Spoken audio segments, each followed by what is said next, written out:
Welcome, welcome. Come on in, get yourself comfortable, really comfortable.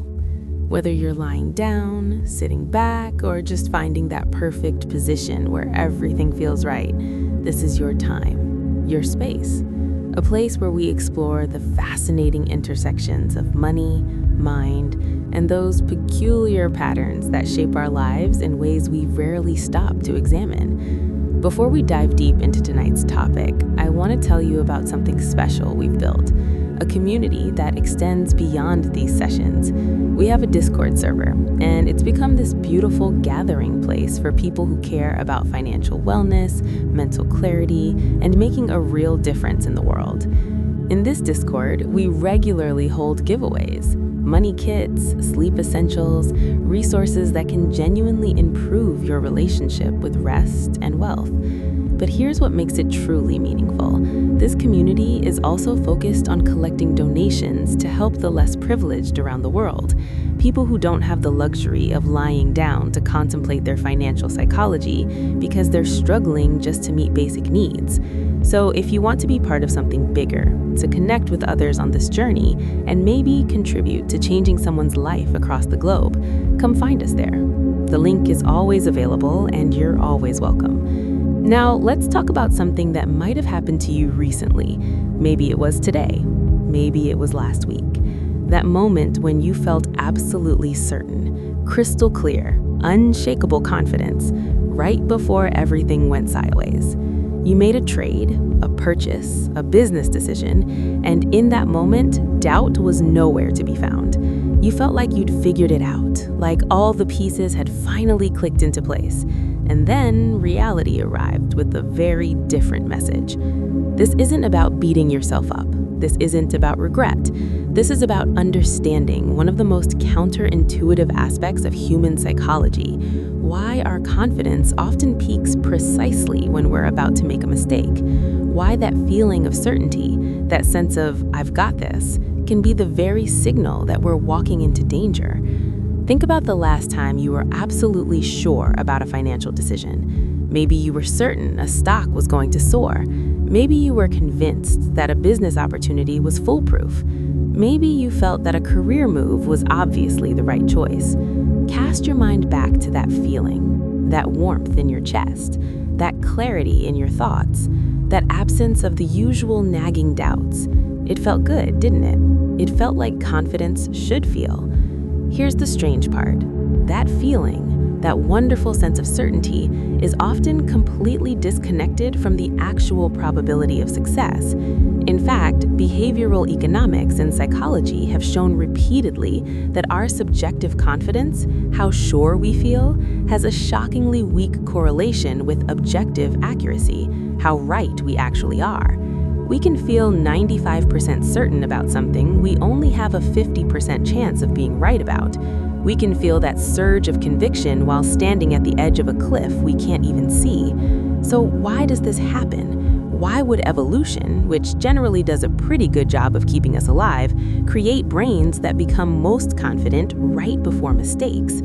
The answer takes us deep into how our minds actually work, into the hidden machinery that processes information, assesses risk, and generates that feeling we call confidence. Let's start with something fundamental. Confidence is not a logical conclusion. It's an emotion. It's a feeling state that your brain generates based on a complex calculation happening largely beneath your conscious awareness. Your brain is constantly scanning your environment, your memories, your current state, and synthesizing all of this into feelings that guide your behavior. Confidence is one of those feelings. It's your brain's way of saying, proceed, or this is safe, or you understand this situation well enough to act. But here's where things get interesting. The inputs that generate confidence are not the same inputs that should logically determine whether you're actually right. Your brain generates confidence based on factors like familiarity, ease of processing, internal consistency, social validation, and emotional state. Being right depends on factors like the actual state of external reality, the complexity of the system you're dealing with, unknown variables, and information you might not have access to. These two things, feeling confident and being right, are generated by different processes. They overlap sometimes, sure, but they're not the same thing. And understanding this gap, this divergence between subjective certainty and objective accuracy, is absolutely crucial for anyone trying to make better decisions about money, career, relationships, or any complex domain of life. Let me paint you a picture. Imagine you've been researching a particular investment opportunity for weeks. You've read articles, watched videos, talked to people who've done it. You've thought about it during your commute, during your shower, before bed. The information has become familiar. The narrative has become clear in your mind. You can explain it to others easily. All of this creates what psychologists call fluency, the ease with which information flows through your mind. Fluency feels good. When something is easy to think about, easy to understand, easy to articulate, your brain interprets this ease as a signal. It thinks, if this is easy for me to process, it must be because I understand it well. If I understand it well, I'm probably right about it. This is called the fluency heuristic, and it's one of the major sources of false confidence. But here's the catch. Fluency doesn't mean accuracy. Something can be easy to understand because it's actually simple and you've mastered it. Or it can be easy to understand because you've oversimplified it, because you've heard a compelling story multiple times, because the narrative fits your existing beliefs. The feeling is the same, the ease is the same, but the underlying reality is completely different. This is why confidence often increases right before mistakes. As you get more familiar with an idea, as you rehearse the narrative in your mind, as you talk about it with others who think similarly, it becomes more fluent, it becomes easier. And that ease translates directly into confidence. You're not more right than you were at the beginning. You might actually understand less because you've stopped questioning and started reinforcing, but you feel more confident. The financial markets are absolutely brutal at exploiting this tendency. Think about bubbles. Think about the dot-com bubble, or the housing bubble, or the cryptocurrency frenzies. In every single case, confidence was at its absolute peak right before the crash. People weren't tentatively, nervously buying at the top. They were buying with total conviction. They had stories that made perfect sense. They could articulate exactly why prices would keep going up. They'd seen it happen. They'd talked about it. They'd made money on it before. All of that created fluency, which created confidence, which made them pour money in right at the worst possible time. I remember talking to someone who bought a house in 2006. This was a smart person, educated, thoughtful, but they were absolutely certain that real estate only goes up. They could cite statistics, they could point to decades of data, they could explain the fundamental shortage of housing in their area. They felt no doubt whatsoever, and they were wrong in a way that took them years to recover from. Their confidence peaked right before their mistake, not because they were foolish, but because they were human. Let's go deeper into the mechanisms. Another major factor in false confidence is what researchers call the illusion of explanatory depth. This is the gap between how much we think we understand and how much we actually understand. Quick test. How well do you understand how a toilet works? Most people say they understand it pretty well. Now try to explain it in detail. All the mechanisms, how the water flows, why it stops, what each part does. Most people quickly realize they understand far less than they thought. This illusion pervades every area of our lives, especially finance. We think we understand how the stock market works, how interest rates affect the economy, why certain companies succeed. We can give high-level explanations that sound good, but when pushed for details, when asked to account for complexities and interactions, the understanding falls apart. Yet the confidence remains because confidence is based on our ability to generate a smooth narrative, not on the depth of our actual understanding. Here's where it connects to mistakes. We often make our biggest errors in domains where we have just enough knowledge to be dangerous. Complete novices tend to be appropriately uncertain. They know they don't know. True experts who've spent thousands of hours in a domain have usually encountered enough complexity and made enough mistakes to have calibrated confidence. But people in the middle, people who've learned the basics, who can talk the talk, who've had some success, often have wildly inflated confidence. They've learned enough to generate fluent explanations, but not enough to recognize how much they don't know. This is called the Dunning-Kruger effect, and it's particularly dangerous in finance. Someone learns about options trading, makes a few successful trades, suddenly feels like they've cracked the code. Someone reads about real estate investing, flips one house for a profit, thinks they're a real estate mogul. Someone gets into cryptocurrency early, makes money on the run-up, believes they have special insight into the future of money. In each case, a little bit of knowledge and a little bit of success creates massive confidence. Confidence that often leads them to take much bigger risks right before reality teaches them a harsh lesson. The emotional component is huge too. Confidence doesn't exist in a vacuum. It's deeply influenced by our emotional state, and our emotional state is influenced by all sorts of things that have nothing to do with the actual quality of our decisions. When you're in a good mood, you feel more confident. When you've had recent successes, even in unrelated domains, you feel more confident. When you're tired but haven't realized it, you sometimes feel more confident because your brain's monitoring systems are sluggish. There's this fascinating phenomenon in casinos. Players who are on a winning streak feel invincible. They increase their bets because they're confident the streak will continue. But mathematically, unless the game is rigged in their favor, each bet is independent. The previous wins don't make future wins more likely, but they make the player feel more confident, which leads to bigger bets, which often leads to bigger losses. The confidence peaked not because the odds improved, but because the emotional state changed. The same thing happens in trading. You make 3 good trades in a row. Your brain is flooded with dopamine. You feel smart, skilled, tuned in.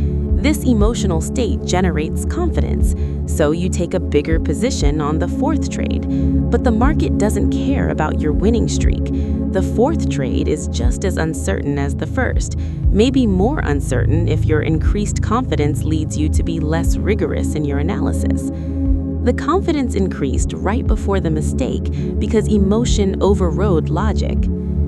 Social factors amplify everything. Humans are intensely social creatures. We take cues from others, often unconsciously. When everyone around us believes something, when the narrative is consistent across our social network, we feel more confident in that belief. This is why bubbles happen. This is why groupthink is so dangerous. This is why echo chambers online can make people absolutely certain of things that are demonstrably false. Imagine you're part of a community of investors who all believe a certain sector is going to boom. Everyone is sharing success stories. Everyone is posting about their gains. Everyone is reinforcing the narrative. Being in this environment doesn't just give you information, it gives you confidence. It makes the idea more fluent, more emotionally rewarding, more socially validated. You feel certain, but the certainty is coming from social proof, not from the underlying fundamentals being any more sound. This is particularly insidious because it doesn't feel like social influence. It feels like independent judgment. You think you've analyzed the situation and drawn your own conclusions, but your brain has been marinating in a particular narrative, hearing it from multiple sources, seeing it validated socially, and all of that has generated confidence that feels like insight but is actually conformity. The tech stock bubble in the late 90s is a perfect example. At the peak, everyone knew that the internet was the future. Everyone had stories of companies with no profits being valued at billions. Everyone was making money. The social consensus was total. And that consensus created such powerful confidence that people made insane decisions. Quitting jobs to day trade, putting their life savings into stocks they didn't understand, believing that the old rules of valuation no longer applied. The confidence was real. The feeling of certainty was genuine, but it was generated by social dynamics, not by accurate analysis. Let's talk about something called the inside view versus the outside view. The inside view is when you look at the specific details of your particular situation and make judgments based on those details. The outside view is when you look at statistics about similar situations and base your judgments on those statistics. Research shows that the inside view generates much more confidence, while the outside view is usually more accurate. Here's an example. You want to start a business. Inside view says you look at your specific idea, your skills, your plan, your passion, and you feel confident. It feels unique, special, different from all those businesses that failed. Outside view says look at the statistics on small business failure rates in your industry. Most businesses fail within 5 years. Unless you have strong evidence that you're dramatically different, you should assume you face similar odds. The inside view feels more compelling. It's richer, more detailed, more personal. It generates more confidence. But it's usually wrong because it doesn't account for all the things you don't know, can't see, or haven't thought of. The outside view is less satisfying emotionally, but it's more accurate because it's based on what actually happens across many cases, not on what you hope will happen in yours. People make financial mistakes constantly because they rely on the inside view. Yes, I know most day traders lose money, but I've done my research and I have a system. Yes, I know most restaurants fail, but mine has a unique concept. Yes, I know most people who try to time the market underperform, but I've been watching the patterns. The inside view generates confidence. The outside view would generate appropriate caution. But caution doesn't feel as good as confidence, so we go with confidence and make the mistake. There's also the phenomenon of prediction inflation. This is when we take a weak or moderate piece of evidence and inflate its importance because it confirms what we want to believe or already think. This inflation makes us more confident in our predictions, even though the underlying evidence hasn't actually gotten stronger. Let's say you're considering buying a stock. You see that the company beat earnings estimates this quarter. This is positive news, yes, but how much should it increase your confidence that the stock will go up? Probably only a little. Single quarters are noisy. Lots of factors affect stock prices beyond earnings. The market might have already priced in the earnings beat. But in your mind, this news might dramatically increase your confidence because it confirms your existing thesis. You inflate the importance of this evidence, which makes you more confident, which might make you invest more than you should, which sets you up for potential loss if the stock doesn't perform as expected. This inflation happens constantly. Every time we encounter information that confirms what we want to believe, we tend to treat it as stronger evidence than it actually is. Every time we encounter information that contradicts what we want to believe, we tend to dismiss it or downplay it. This asymmetry pushes our confidence higher and higher, even as the actual strength of our position might not be improving at all. Cognitive dissonance plays a role too. Once we've committed to a decision, especially a public decision or one that required effort, our brains work to reduce the dissonance between our commitment and any doubts we might have. The way it reduces dissonance is by increasing confidence. We become more certain after we've committed than we were before. We convince ourselves more strongly that we made the right choice, not because we've gathered new evidence, but because we've made the commitment and our brains want to feel good about it. This is why people often double down after their initial investment starts losing money. They become more confident in their thesis, not less, because they need to reduce the dissonance between "I'm a smart person who makes good decisions" and "I'm losing money on this decision." Rather than admit error, the brain increases confidence in the original decision and often commits more resources to it. This is called escalation of commitment, and it's responsible for some of the most devastating financial losses people experience. You see this in entrepreneurs who keep pouring money into failing businesses. You see it in investors who keep buying more of a falling stock to average down. You see it in people who stay in bad relationships, bad jobs, bad investments, because they've already invested so much that admitting error feels impossible. The confidence doesn't come from the situation improving, it comes from the psychological need to justify past decisions. Pattern recognition is another culprit. Human brains are pattern recognition machines. We're incredibly good at finding patterns. We're so good at it that we find patterns even when they don't exist. We see faces in clouds, meaning in random events, and predictable cycles in essentially random fluctuations. In finance, this creates enormous problems. Markets have some patterns, yes, but they also have a lot of noise, random variation that looks like patterns but isn't. When you spend enough time looking at charts, reading analysis, tracking trends, your brain starts to see patterns everywhere. And when you see patterns, you feel like you understand what's happening. And when you feel like you understand, you feel confident. But many of those patterns are illusions. They're noise that your brain has shaped into meaning. And because you've seen the pattern, because you can point to it and describe it, you feel confident that it will continue. So you make trades based on these patterns. Sometimes you're right. Randomness does produce streaks and clusters, but often you're wrong, and your confidence was based on a pattern that never really existed. This is why technical analysis can be so seductive and so dangerous. It gives you patterns to analyze, trends to identify, signals to watch. All of this creates the feeling of understanding, which creates confidence. But study after study has shown that most technical patterns don't have reliable predictive power beyond chance. Yet people who use technical analysis often have very high confidence in their trades because they've seen the setup, they've recognized the pattern, and that recognition feels like knowledge. Overconfidence is also driven by selective memory. We remember our successes more vividly than our failures.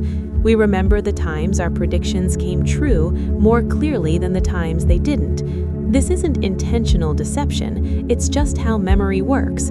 Emotionally salient events, like winning, get encoded more strongly than emotionally painful events, like losing, that we'd rather forget.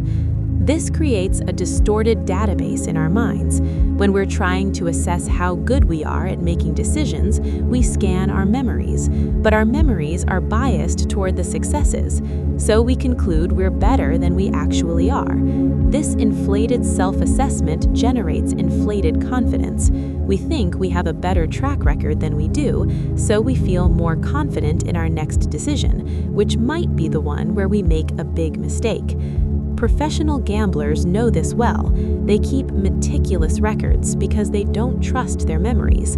They know that without written records, they'll overestimate how often they win and underestimate how often they lose. The same principle applies to trading, to business decisions, to any domain where you're making repeated judgments. Without accurate records, your memory will flatter you, and that flattery will make you overconfident.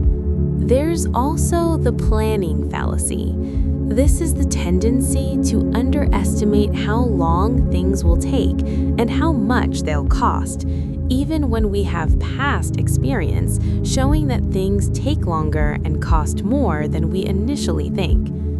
This fallacy is driven by taking the inside view, by being overly optimistic about our specific case, and by not accounting for all the things that can go wrong.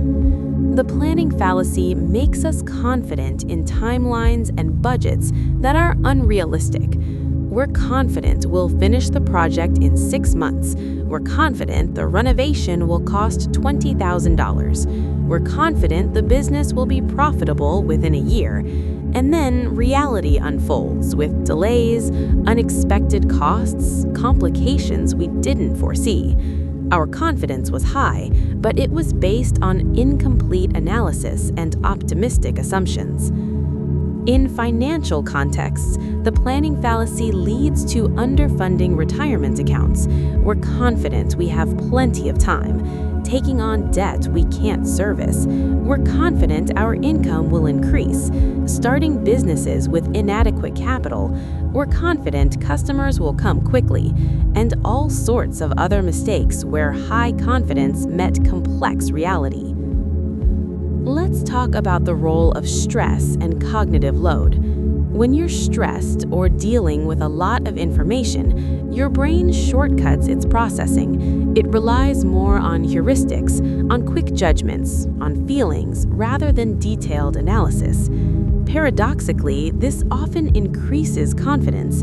You don't feel uncertain, you feel clear. This is because your brain is cutting through complexity and delivering simple answers. But those simple answers are often wrong because they're ignoring important details. I've seen this happen repeatedly with people making major financial decisions during stressful life events. Someone's going through a divorce and needs to make decisions about splitting assets. Someone's lost a job and needs to decide what to do with their retirement account. Someone's parent has died and they're managing an inheritance. In all these cases, cognitive load is high, stress is high, and paradoxically, confidence in decisions can be high too, because the brain is simplifying everything to cope. But those confident decisions made during high stress and high cognitive load are often not good decisions. They're simple decisions that feel clear, but they're missing nuance, ignoring alternatives, discounting complexity. The confidence is a byproduct of the brain's coping mechanisms, not an indicator of decision quality. The role of narrative is absolutely central to understanding false confidence. Humans think in stories. We don't think in statistics or probabilities or abstract concepts. We think in narratives with characters, plots, causes, and effects. When we can construct a coherent narrative about why something will happen, we feel confident it will happen. But the coherence of the narrative has little relationship to whether it's actually true. Finance is full of compelling narratives. The story of the innovative disruptor taking on the establishment, the story of the inevitable demographic shift that will drive demand, the story of the economic cycle and what must come next. These narratives feel true because they have internal logic. They make sense. They're satisfying intellectually, but making sense doesn't make them accurate. History is littered with confident predictions based on compelling narratives that turned out to be completely wrong. Peak oil would cause energy prices to soar forever. Compelling narrative, seemed obvious, didn't happen. Japan's economy would dominate the world, made perfect sense in the 80s, completely wrong. The internet would eliminate the need for physical retail, logical narrative, far more nuanced in reality. In each case, smart people were very confident because they had a great story. The narrative was coherent. It explained the past well. It extrapolated logically into the future. But reality didn't cooperate because reality is more complex than any narrative can capture. The confidence came from narrative coherence, not from actual predictive accuracy. This is why you should be especially cautious when you have a really good story about why something will happen financially. The better the story, the more confident you'll feel. But that confidence is about the quality of your narrative, not the quality of your analysis. Good stories can be wrong. Boring, uncertain, nuanced views can be right, but boring and nuanced doesn't generate confidence, so we gravitate toward the good stories and make mistakes. Time pressure amplifies everything. When you have to decide quickly, you rely even more on feelings of confidence rather than detailed analysis. This is why high-pressure sales tactics work. This is why day trading is so dangerous. This is why you should never make major financial decisions when someone is pushing you to decide right now. Under time pressure, your brain doesn't have space to second-guess itself, to consider alternatives, to poke holes in your reasoning. It goes with the most fluent answer, the one that comes to mind most easily. And because that answer comes easily, it generates confidence. So you feel certain, you decide quickly, and you often make a mistake because you didn't have time to do the thinking that would have revealed the problems with your initial intuition. The best defense against this is to refuse time pressure. If someone says you must decide now, that's almost always a reason to say no, or at least to walk away and think. Legitimate opportunities don't require instant decisions. Scams, bad deals, and pressure sales do. Your feeling of confidence under time pressure is not trustworthy. It's your brain coping with constraints, not accurately assessing reality. There's a particular type of confidence that's especially dangerous, the confidence that comes from having been right before. Success is intoxicating. When you make a good call, when your prediction comes true, when your investment pays off, your brain rewards you with a flood of good feelings. And those good feelings don't just make you happy, they make you more confident in your next decision. But here's the problem. One success doesn't make you more skilled. It might have been skill, it might have been luck, it might have been a bit of both. But your brain doesn't make that distinction carefully. It just knows you succeeded, and success makes you feel capable, which makes you confident. This is why successful people often make spectacular mistakes. They've had enough wins that they trust their judgment implicitly. They feel like they've earned their confidence. And sometimes they have. Sometimes they've genuinely developed expertise. But other times, they've just been lucky in ways they don't recognize, and that luck has created confidence that exceeds their actual skill. Athletes talk about this in terms of hot streaks. A basketball player makes several shots in a row and feels like they can't miss. That feeling is real and powerful, but statistical analysis shows that hot streaks are usually just random variation. The player isn't actually more likely to make the next shot, yet they feel more confident, so they might take shots they shouldn't, and the streak ends. The same thing happens in finance. You make 3 good trades, you feel hot, you take a bigger position on the 4th trade because you're confident. But unless you've fundamentally improved your analysis, you're not actually more likely to be right. You just feel like you are. And that false confidence leads to bigger bets right before the inevitable regression to the mean. Let's talk about something called the illusion of control. This is the tendency to believe we have more control over outcomes than we actually do. When we feel in control, we feel confident. But in many domains, especially finance, our actual control is much more limited than we think. You can control how much research you do before buying a stock. You can't control whether the CEO has a heart attack next week. You can control your trading strategy. You can't control whether a pandemic shuts down the economy. You can control your business plan. You can't control whether a competitor launches a better product, or a regulation changes, or consumer preferences shift. The illusion of control makes us overweight the things we can control and underweight all the uncontrollable factors. This makes us more confident than we should be because we're focusing on what we can influence and ignoring all the things we can't. We feel like we're in the driver's seat, so we're confident in our direction, but we're in a car being buffeted by winds on a road full of unexpected turns in weather we can't predict. This illusion is particularly strong for people who've been successful. Success feels like validation that you're in control. You made good decisions, things worked out. Clearly, you're driving. But often, success is a combination of decent decisions and favorable circumstances.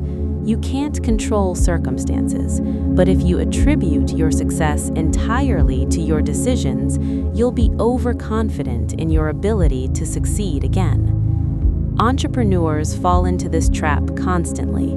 Their business succeeded. They feel like they cracked the code. They understand what it takes. So they're confident their next venture will succeed too. But their first success might have been as much about timing, market conditions, luck, and 1,000 other factors as about their skill. Their confidence is based on feeling they were in control, but their actual control was partial at best. Confirmation bias is one of the most powerful drivers of false confidence. Once we believe something, we unconsciously seek out information that confirms it and ignore or downplay information that contradicts it. This makes our belief feel more and more solid because we keep finding evidence for it. But we're not finding evidence, we are selecting evidence. Imagine you believe a certain stock is going to go up. You'll notice every piece of news that supports this view. Good earnings report? See, I was right. Positive analyst coverage? Told you so. Some insider bought shares? Obviously they see what I see. Each of these pieces of information increases your confidence. Meanwhile, you downplay or don't even notice the contradictory information. Competitor gaining market share? That's temporary. Earnings growth slowing? That's just one quarter. Debt levels increasing? That's normal for growth companies. This selective attention means you're building confidence on a biased data set. You're not actually getting a balanced view and concluding you're right. You're focusing on confirming evidence and concluding you're right. The confidence feels justified because you can list all sorts of reasons, but you're not listing the counter reasons because you've mentally discounted them. This is why it's so valuable to actively seek out people who disagree with you, not to argue with them, but to genuinely listen to their best case. They're attending to information you're ignoring. They're worried about things you've dismissed. They might be wrong, but they might also be seeing something real that your confirmation bias has hidden from you.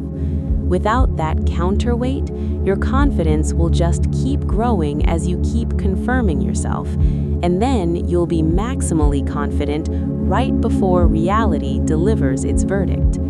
There's also something called hindsight bias, the tendency to believe after something happens that it was obvious it would happen. This distorts our sense of how predictable things are and makes us overconfident in our ability to predict the future. After a market crashes, everyone says it was obvious, the signs were there, anyone should have seen it coming. But before it happened, it wasn't obvious at all. Plenty of smart, informed people were saying the opposite. Hindsight bias makes us forget this. It makes us think the future was clear in retrospect. And if we think past futures were clear, we think current futures are clear too. So we're confident in our predictions, even though we're suffering from the same blindness everyone else was suffering from before the last unpredicted event. This is why studying history is both valuable and dangerous. valuable because patterns do sometimes repeat, dangerous because hindsight makes those patterns look much clearer than they were in real time. You read about a bubble and think, how could people be so blind? But people in the bubble weren't blind. They were dealing with ambiguous information and uncertain futures, just like you are now. Hindsight bias makes you think you'd have done better, which makes you overconfident you'll do better now. The antidote is to read contemporary accounts, what people were actually saying and thinking at the time, not what historians say in retrospect. Contemporary accounts are full of uncertainty, debate, conflicting views. That's what real time looks like. But we forget that and think things were clearer than they were, which inflates our confidence in our current clarity. Let's talk about the false consensus effect. This is when we overestimate how many people agree with us. If we think something, we tend to assume others think it too. This matters for confidence because agreement feels validating. If you think everyone agrees with you, even though they don't, you feel more confident you're right. This is amplified by social media and online communities where you can curate your information environment. You follow people who think like you. You join groups with shared interests. Algorithms show you content that matches your engagement patterns, so you're constantly seeing agreement. Everyone seems to think what you think. This creates the false consensus effect on steroids. You think everyone knows this is a good investment, but by everyone, you mean everyone in my Twitter feed or everyone in my Discord. That's not everyone. That's a selected group of people who've already shown they think like you. Of course they agree. But that agreement isn't validation, it's selection bias. Yet it generates confidence because we're social creatures and we take agreement as evidence. The cure is to actively expose yourself to different perspectives. Read the bears if you're a bull. Read the conservatives if you're liberal. The liberals if you're conservative. Read the people who think your investment thesis is wrong. It's uncomfortable. It creates cognitive dissonance, but it breaks the false consensus and gives you a more accurate sense of how much genuine agreement exists, and that usually should reduce your confidence appropriately. Emotional investment is a huge factor. When you really want something to be true, when you've imagined the profits, planned what you'll do with the money, told people about your brilliant move, your confidence that it will be true increases, not because the evidence improved, but because you've become emotionally attached to the outcome. This is why you should be most cautious about decisions you're most excited about. Excitement feels like clarity, it feels like vision, it feels like confidence, but it's often just desire wearing a disguise. You want it to be true, so you become confident it is true, and that confidence leads you to take risks that aren't justified by the actual facts. I've seen this repeatedly with people who find what they think is the perfect investment. They're not just confident, they're euphoric. They can see how it's going to change their life. They're already spending the money in their minds. That emotional state generates enormous confidence. They can't conceive of it going wrong. But it's not that it can't go wrong, it's that they don't want it to go wrong, and their brain is accommodating that desire by generating confidence. Would you be equally confident if you had no emotional stake in the outcome? If you'd feel just as certain about someone else making this decision with their money? If not, then your confidence is contaminated by emotional investment, and you should discount it heavily. There's a particular form of confidence that comes from complexity. When a decision involves complicated analysis, sophisticated models, technical jargon, people often become very confident because the complexity itself feels like expertise. They think, I've done complex analysis, therefore I must know what I'm talking about. But complexity can be misleading. More moving parts mean more places for errors to creep in. More assumptions mean more ways for your model to be wrong. More technical language can obscure rather than clarify. Yet we feel more confident in complex analysis than in simple analysis because complexity feels thorough and professional. Wall Street is built on this phenomenon. Incredibly complex financial models, sophisticated risk assessments, technical pricing theories, all of it generates confidence. And sometimes that confidence is justified because the models genuinely capture something real. But other times, the complexity is just obscuring ignorance. The model looks impressive, but is built on assumptions that don't hold. The analysis is detailed, but focused on the wrong variables. The 2008 financial crisis was partly driven by this phenomenon. Institutions had complex models for pricing mortgage-backed securities. These models gave specific numbers, risk ratings, confidence intervals. Everyone felt very confident because the analysis was so sophisticated. But the models were wrong. They didn't capture tail risk adequately. They assumed correlations that didn't hold under stress. They looked sophisticated and generated confidence, but they were misleading. Simple heuristics are often more robust than complex models, but they don't generate the same confidence because they don't feel as thorough. If someone asks you to value a company and you do a detailed discounted cash flow analysis with sensitivity tables and Monte Carlo simulations, you'll feel confident in your answer. If someone says, just pay less than 15 times earnings for a stable company, that feels too simple. But the simple rule might work better because it's harder to mess up and it doesn't create false precision.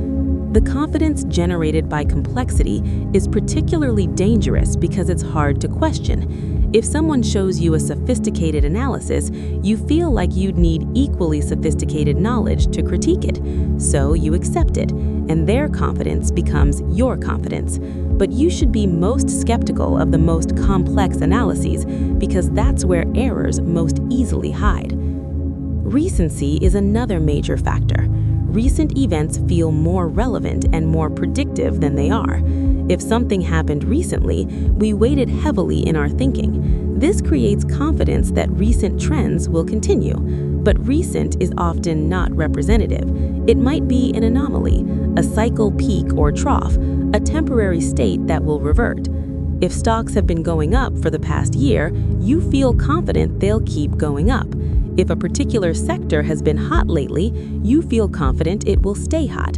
If your recent trades have been winners, you feel confident you're in a good stretch. But recency bias means you're overweighting recent data and underweighting longer-term patterns. Would you be equally confident if you had no emotional stake in the outcome? If you'd feel just as certain about someone else making this decision with their money?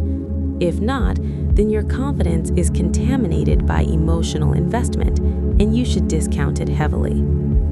There's a particular form of confidence that comes from complexity. When a decision involves complicated analysis, sophisticated models, technical jargon, people often become very confident because the complexity itself feels like expertise. They think, I've done complex analysis, therefore I must know what I'm talking about. But complexity can be misleading. More moving parts mean more places for errors to creep in. More assumptions mean more ways for your model to be wrong. More technical language can obscure rather than clarify. Yet we feel more confident in complex analysis than in simple analysis because complexity feels thorough and professional.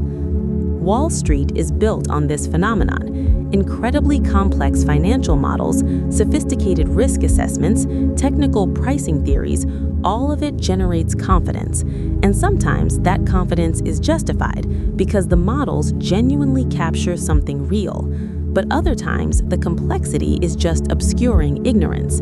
The model looks impressive, but is built on assumptions that don't hold. The analysis is detailed, but focused on the wrong variables.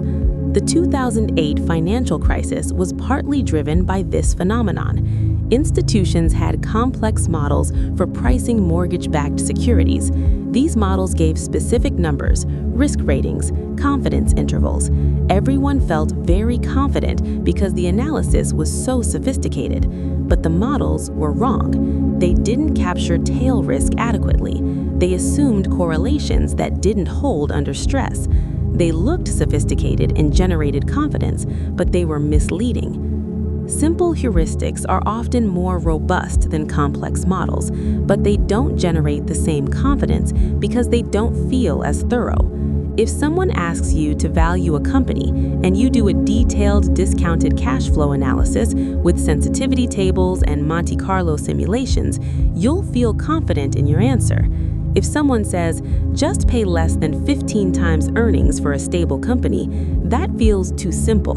But the simple rule might work better because it's harder to mess up and it doesn't create false precision. The confidence generated by complexity is particularly dangerous because it's hard to question. If someone shows you a sophisticated analysis, you feel like you'd need equally sophisticated knowledge to critique it.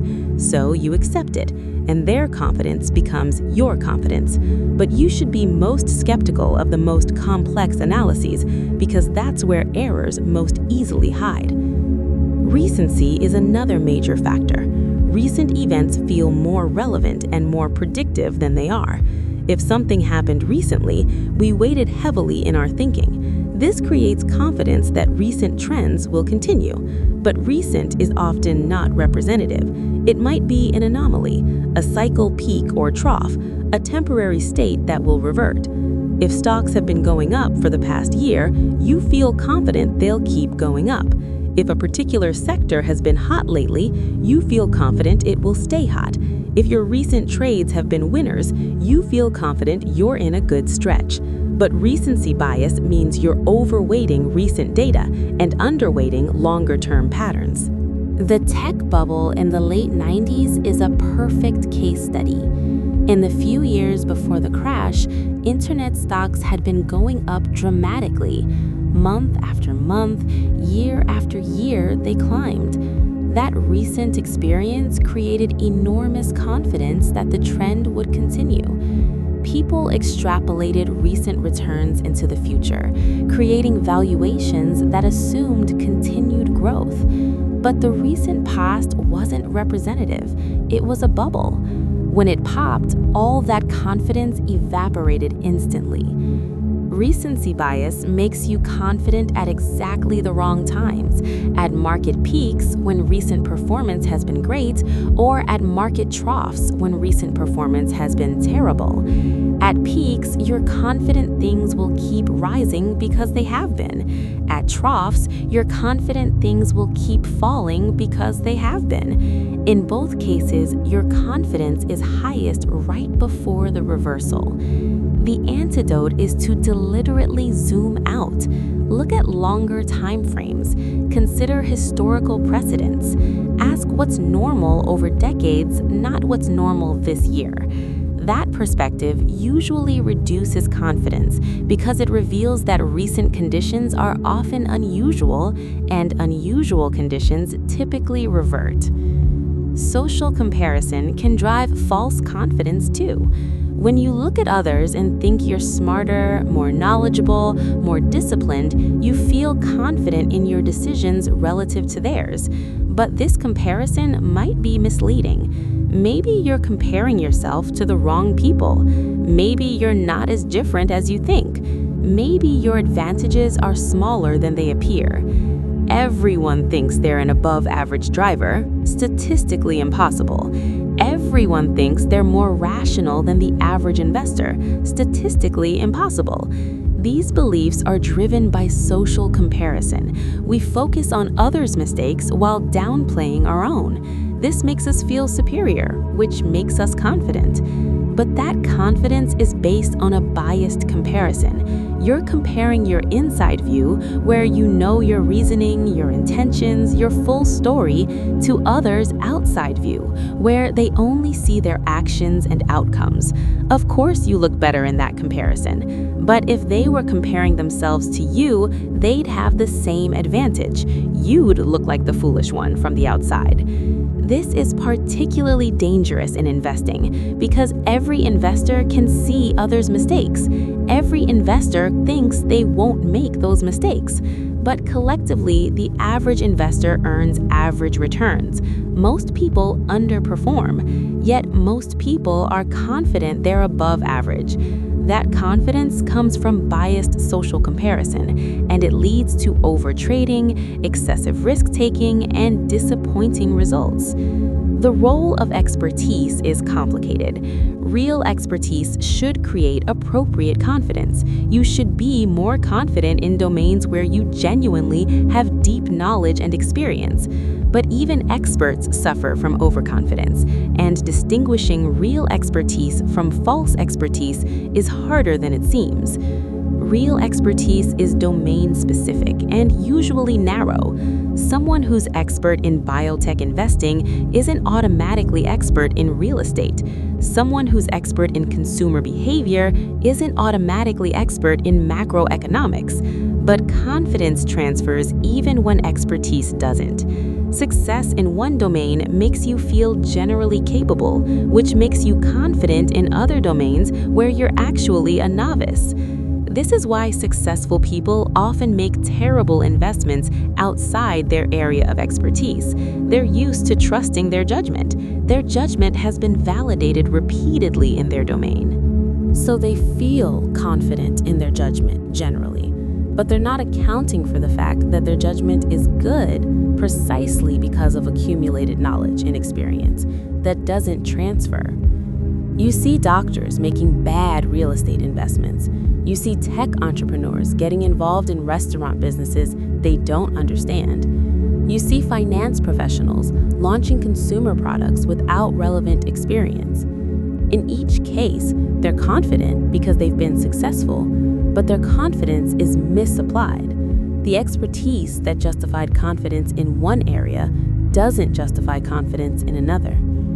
Even within their domain, experts can be overconfident. Studies of expert predictions show that experts are often not much better than amateurs at predicting future events in complex systems.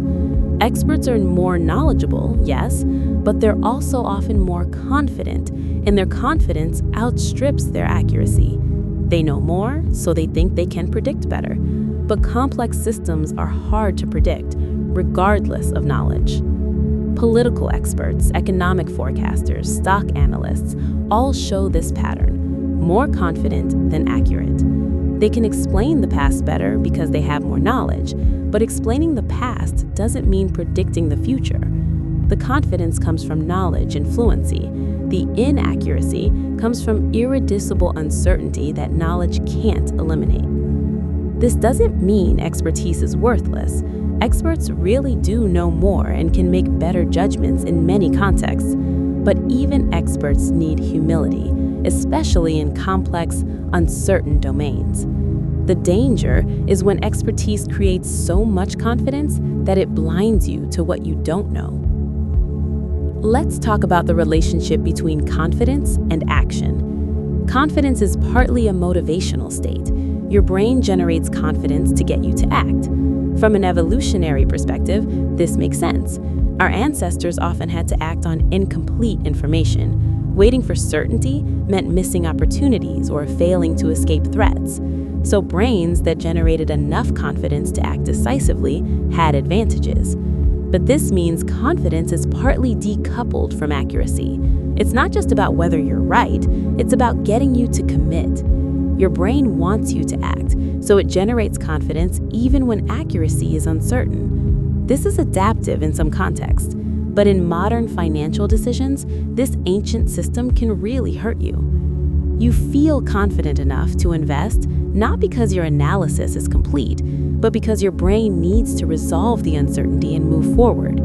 You feel confident enough to quit your job and start a business, not because you've eliminated the risks, but because your brain is trying to commit you to a course of action. The confidence is functional, it enables action, but it's not necessarily accurate.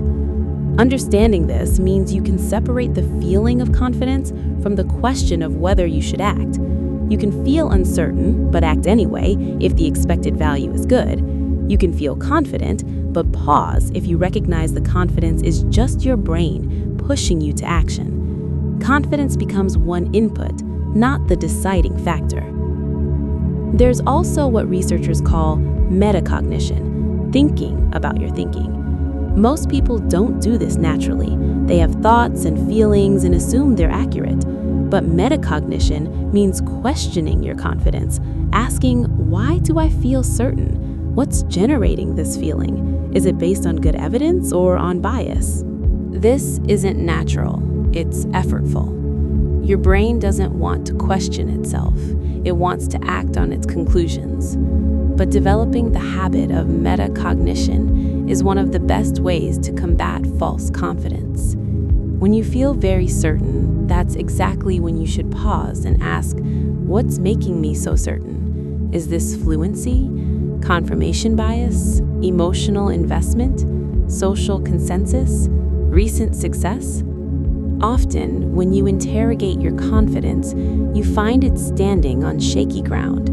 The certainty was real, but it was generated by psychological factors, not by solid evidence. Recognizing this doesn't necessarily mean you'll change your decision, but it means you'll size your bet appropriately. You might still make the investment, but smaller. You might still pursue the opportunity, but with a backup plan. Metacognition is the skill of catching yourself falling for your own brain's tricks, and your brain has a lot of tricks. It's not trying to deceive you, it's trying to help you function. But the shortcuts that help you function in daily life can really hurt you in high-stakes, complex decisions. So you need to develop the awareness to notice when you're being led astray. One particularly insidious source of false confidence is the narrative fallacy combined with post hoc rationalization. After something happens, we construct a story about why it happened. This story feels explanatory. It feels like understanding. And if we feel like we understand why something happened, we feel confident we'll recognize similar situations in the future. But often, these explanatory narratives are wrong. We're imposing a story on events that were actually more random, more multi-causal, more complex than our story captures. The story makes us feel like we've understood, but we've just created a satisfying narrative. Then, when we encounter a new situation, we pattern match to our previous narrative. We think, this is like that time when X happened, so Y will happen again. We feel confident because we've seen this before. But we haven't seen this before. We've seen something superficially similar, and we've attributed it to causes that might not have been the real causes, and now we're applying that flawed model to a new situation. I see this constantly with people drawing lessons from 2008. They have a narrative about why the financial crisis happened. They use that narrative to interpret current events. They feel confident they'll see the next crisis coming because they understand what to look for. But their narrative is probably oversimplified, and even if it's accurate, the next crisis will be different. The pattern matching creates confidence, but the match isn't as strong as it feels. The same thing happens on shorter timescales. You make a trade, it works out, you create a story about why. Next time you see similar conditions, you feel confident making the same trade. But maybe the first trade worked for reasons you didn't identify. Maybe it was luck. Maybe the conditions are less similar than they appear. Your narrative gives you false confidence. The solution isn't to abandon pattern recognition. That would be throwing out something genuinely useful. The solution is to hold your narratives lightly, to recognize their simplified models, and to be especially cautious when your pattern matching makes you feel very confident. The stronger the sense of, I've seen this before, the more you should question whether you've really seen it before or just something superficially similar. Accountability can help. If you know you'll have to explain your decision to others, if you're documenting your reasoning, if you're going to be evaluated on your process, not just your outcomes, you tend to be more careful and less overconfident. The prospect of accountability makes you consider alternatives, think through objections, gather more evidence. But most financial decisions aren't subject to serious accountability. If you make a bad investment, you can blame the market, bad luck, unforeseeable circumstances. If you start a business that fails, you can point to all the things that went wrong that weren't your fault. This lack of accountability means there's no check on confidence. You can be very confident, be very wrong, and never face real consequences that would calibrate your confidence better. This is why it's valuable to create your own accountability systems. Keep a decision journal where you record your reasoning, your confidence level, and your prediction before you know the outcome. Then review it later. You'll be shocked at how often you were very confident and very wrong. That feedback is essential for learning to calibrate your confidence better. Trading firms do this systematically. They review every trade, assess whether the process was good regardless of outcome, and use that to train better judgment. Individual investors rarely do this, so they keep making the same mistakes, keep being overconfident at the wrong times, and never get the feedback they need to improve. There's an interesting relationship between confidence and attention. When you're very confident, you stop paying attention to warning signs. Confidence feels like certainty, and certainty doesn't require vigilance.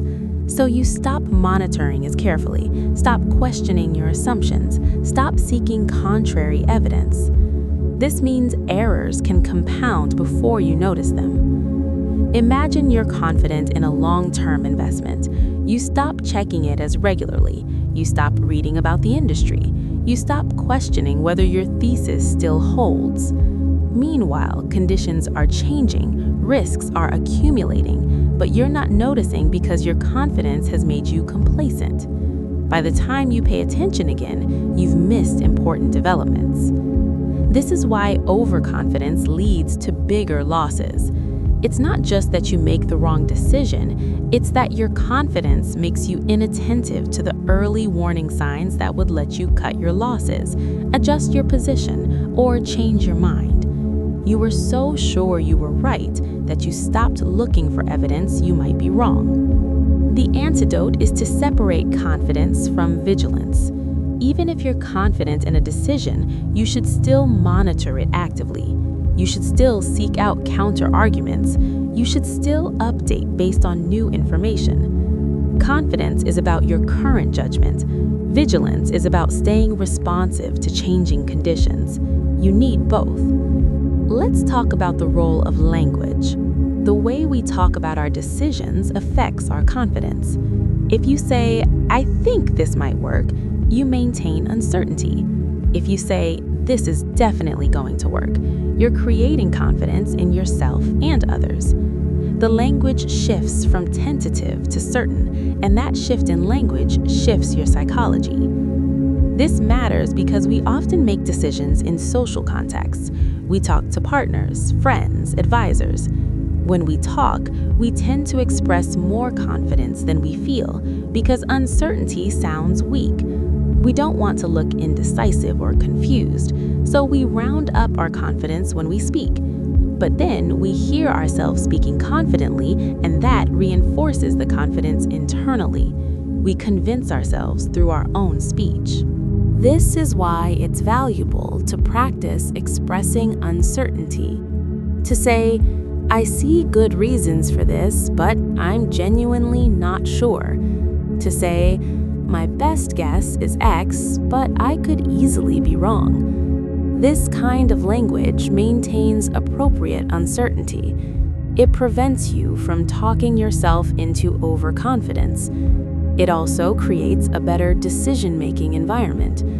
When you express uncertainty, others feel more free to push back, offer alternatives, raise concerns. When you express certainty, others often stay silent or just agree. So your language about confidence affects the quality of feedback you get, which affects the quality of your decisions.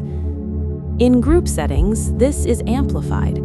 If one person expresses strong confidence, others often fall in line, even if they have doubts. Group dynamics push toward consensus, and the most confident voice often dominates. This means overconfident people can lead groups into mistakes because their confidence shapes the group's judgment. If you're in a group decision, watch for this dynamic. If someone is very confident, that's a reason to slow down and question, not a reason to defer. Ask them to articulate their reasoning. Play devil's advocate. Seek out dissenting views. Use the group to check individual overconfidence rather than amplifying it. Confidence also affects how we interpret feedback.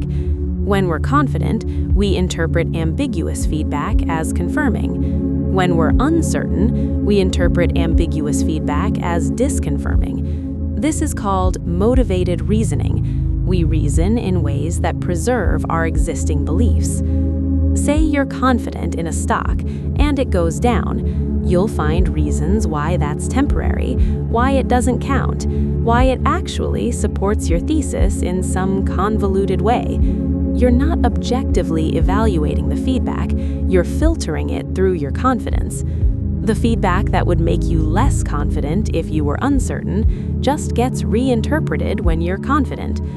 This is particularly dangerous because it means confidence becomes self-reinforcing. You feel confident, which makes you interpret everything as confirming, which makes you more confident.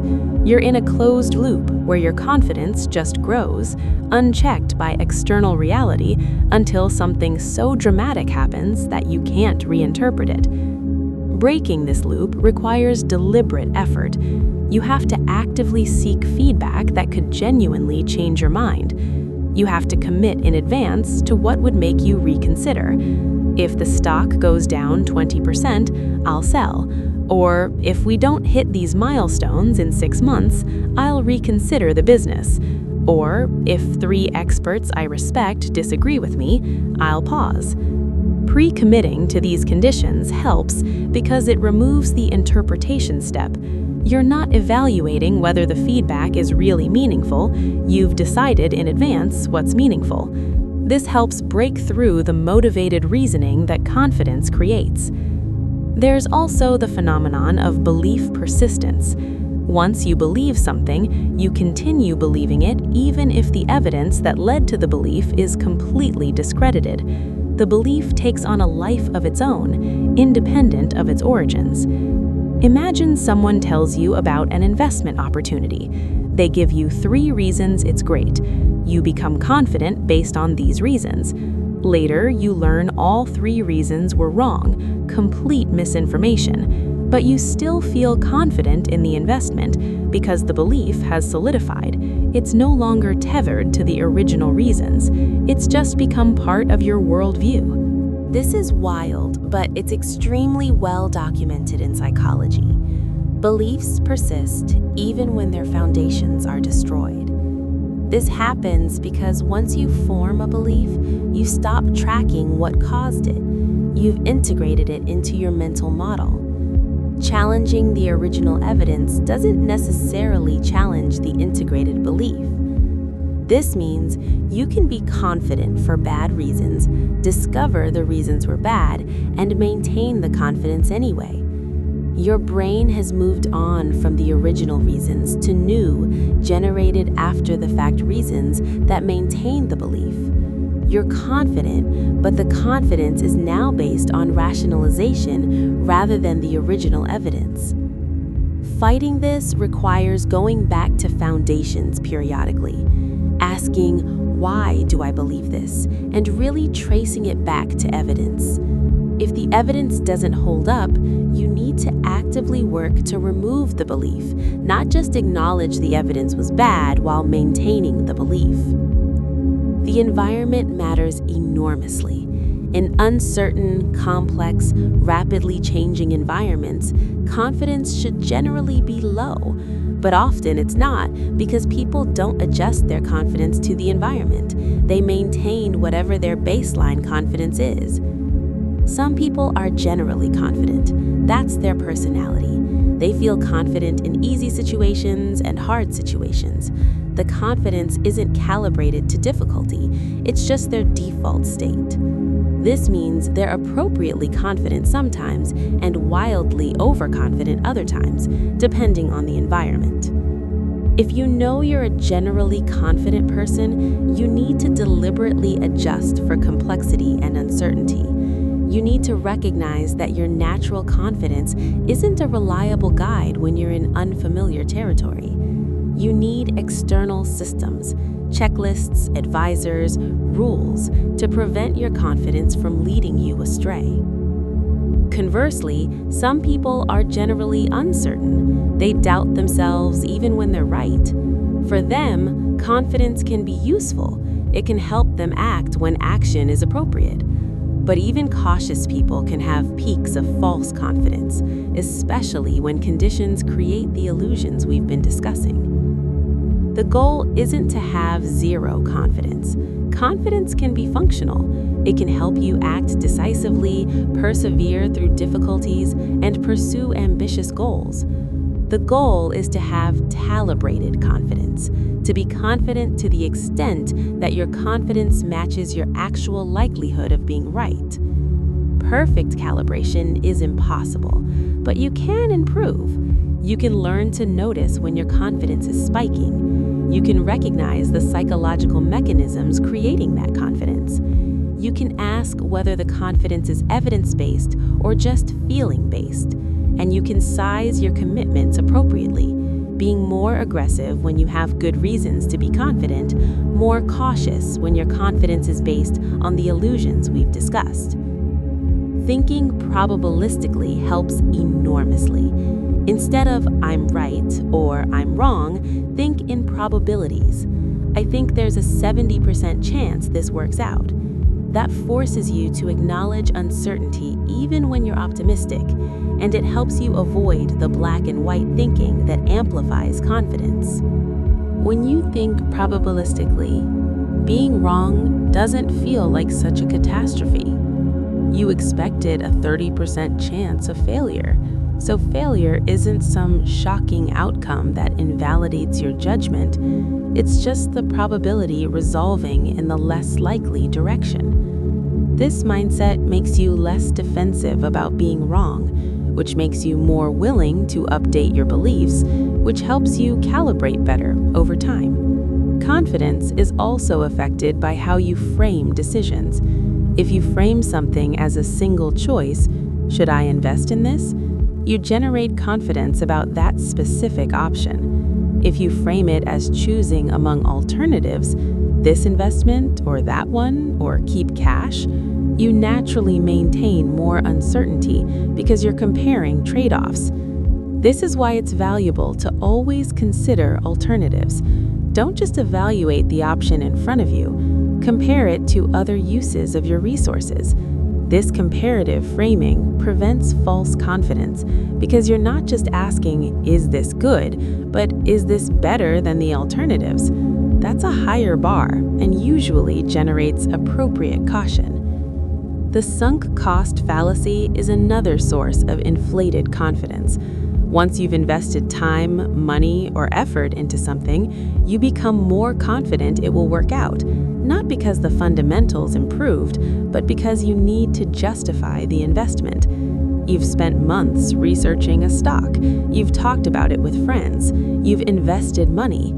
All of that creates commitment, and commitment creates cognitive dissonance if you think you might be wrong. To reduce dissonance, your brain increases your confidence in the original decision. You become more certain the stock will rebound, not because new evidence supports this, but because you've invested so much that you can't psychologically afford to be wrong.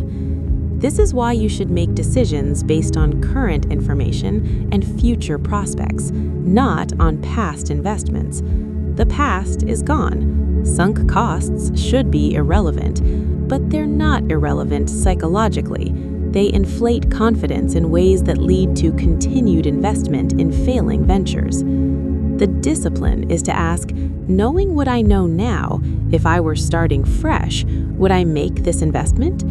If the answer is no, then you should probably exit regardless of what you've already put in. But confidence inflated by sunk costs makes this discipline very hard to maintain. There's an interesting interaction between confidence and learning. You'd think being wrong would reduce confidence. Sometimes it does, but sometimes being wrong and learning from it actually increases confidence because you feel like you've gained wisdom. You think, I made that mistake, I learned from it, now I won't make it again. This can be true, but it can also create a new form of overconfidence, confidence in your ability to learn and avoid future mistakes.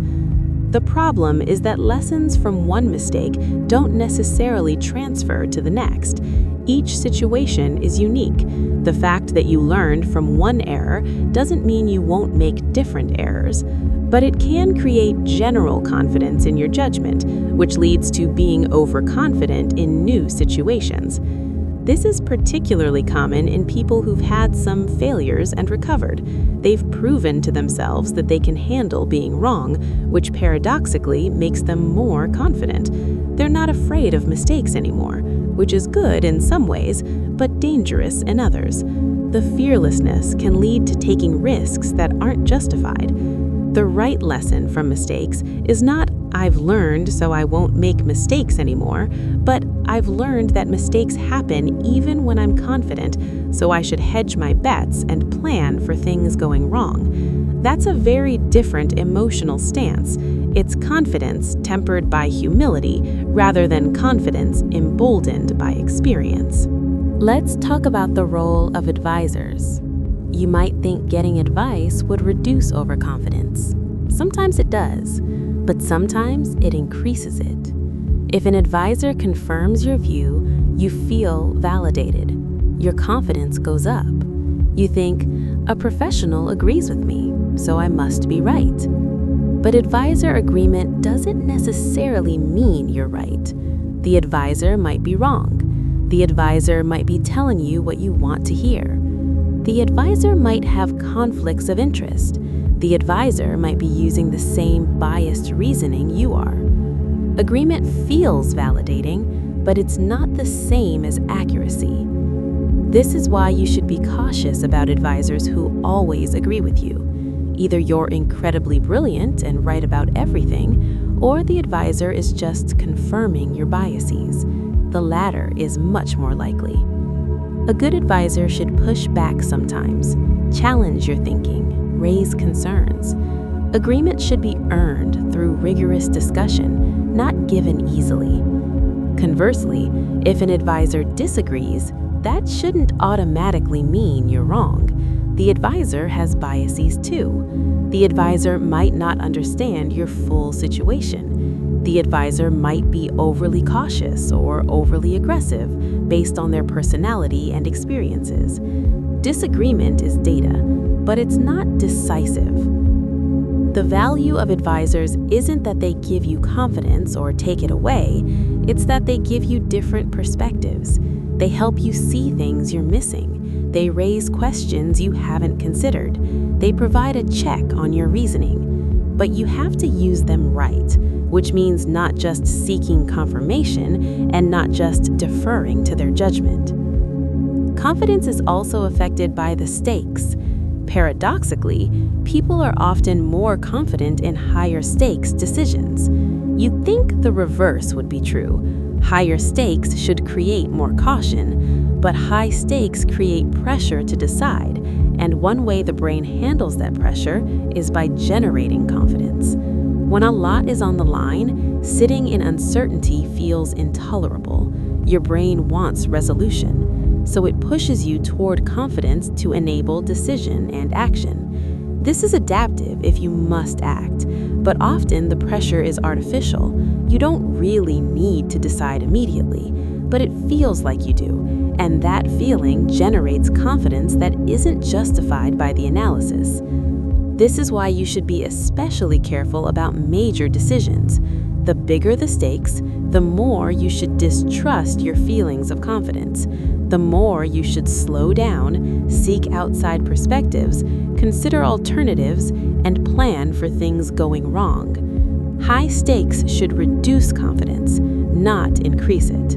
But you have to deliberately work against your brain's natural tendency.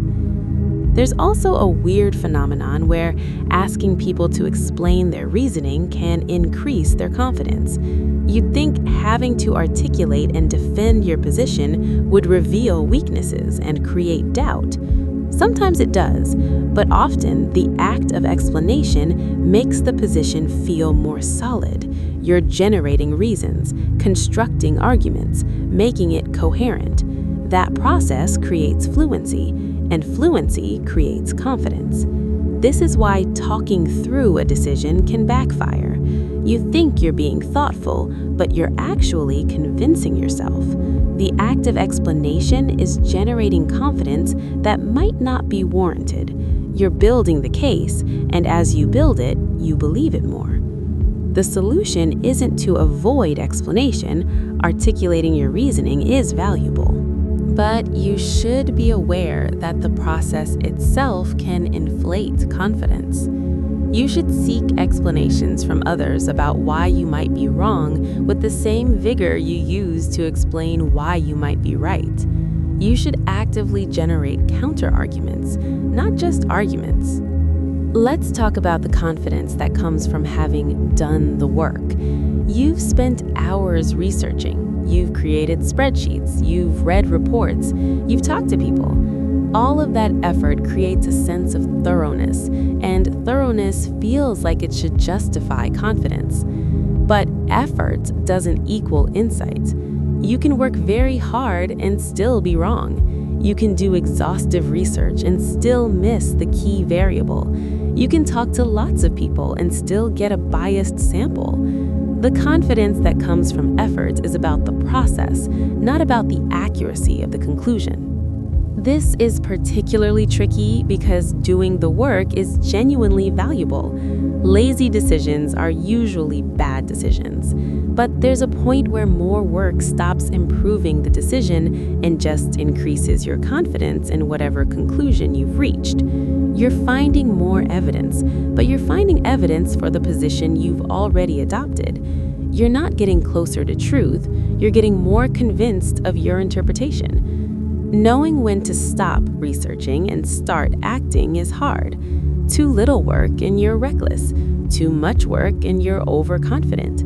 The sweet spot is doing enough to understand the key factors and uncertainties, then acting with appropriate humility about what you don't know. Confidence is contagious. If you're in a group and someone is very confident, their confidence spreads. You start feeling more confident too, even though you don't have more information than you did before. This social contagion is powerful and often unconscious. This is why leaders' confidence matters so much. A confident leader can make a group more confident, which can be good, they act decisively, or bad, they ignore warning signs. A hesitant leader can make a group less confident, which can be good, they're appropriately cautious, or bad, they miss opportunities. If you're in a position of influence, your confidence affects others. You have a responsibility to be calibrated. If you express false confidence, you lead others into mistakes. If you express appropriate uncertainty, you create space for better collective decision-making. Your confidence isn't just about you, it's shaping the judgment of people around you. There's something called the illusion of transparency. We think our reasoning is more obvious to others than it is. When we're confident, we think others should see why we're confident, but often they can't. Your confidence is based on information, experiences, and intuitions that aren't fully accessible to others. This matters because it can make you discount others' disagreement. You think if they really understood, they'd agree. But maybe if you really understood, you'd disagree with yourself. Maybe their disagreement is highlighting something you're missing. The illusion of transparency makes you dismissive of dissent, which protects your confidence but damages your decisions. The fix is to assume your reasoning isn't as clear to others as it is to you. When someone disagrees, instead of thinking they're missing something obvious, consider that you might be missing something that's obvious to them. Make your reasoning explicit. Ask them to make their reasoning explicit. Bridge the gap rather than assuming the gap means they're wrong. Confidence affects your risk tolerance in interesting ways. When you're confident, risky options feel less risky. You're discounting the downside because you're sure things will work out. This makes you take risks you wouldn't take if you were less confident, and sometimes those risks destroy you. Risk tolerance should be based on your financial situation, your time horizon, your goals, not on your confidence. But confidence overrides these factors. You should only invest what you can afford to lose, regardless of how sure you feel. You should diversify, even if you're confident in a particular pick. You should have backup plans, even if you're sure your main plan will work.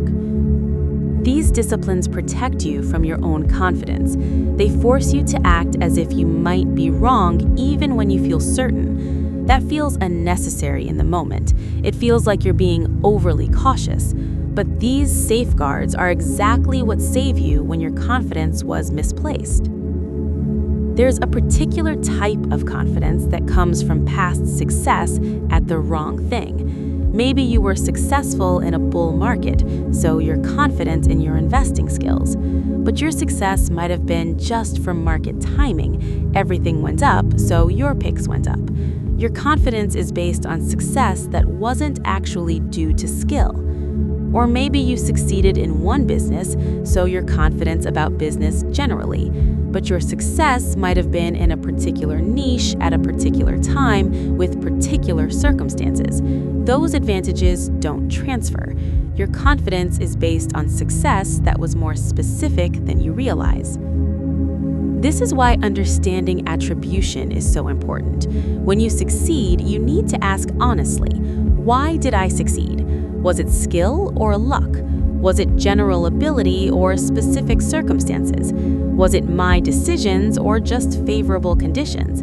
If you don't get this right, you'll have confidence based on misattributed success, and that will lead you into areas where you're not actually competent. The antidote is to be your own harshest critic when you succeed. Don't just bask in the win, dissect it. Figure out what you controlled and what you didn't. Identify what was skill and what was luck. This isn't about being negative or discounting your abilities. It's about understanding what your abilities actually are, so your confidence is properly targeted. Let's talk about the confidence that comes from commitment devices. If you've publicly committed to something, if you've burned bridges, if you've made it hard to back out, you'll feel more confident. Not because the prospects improved, but because you've increased the psychological cost of being wrong. This is why public predictions increase confidence. Once you've told people what will happen, you need it to happen to avoid embarrassment. So your brain generates confidence to reduce the psychological discomfort of your commitment. You become certain because you need to be certain to avoid cognitive dissonance. This is a reason to be careful about public commitments. They lock you in psychologically. They make it harder to change your mind when evidence shifts. They increase confidence in ways that don't reflect reality. Sometimes public commitment is valuable for accountability or motivation, but you should recognize that it will bias your judgment, and you should have mechanisms to override that bias when necessary. The role of consequences matters. If you'll face real consequences for being wrong, you should be less confident. But often, consequences are delayed or unclear, and that allows confidence to remain high even when it shouldn't be. If you make a bad investment, you won't know for months or years. That delay means you can maintain confidence even as the situation deteriorates. You can tell yourself it'll turn around, it's temporary, you'll be proven right eventually.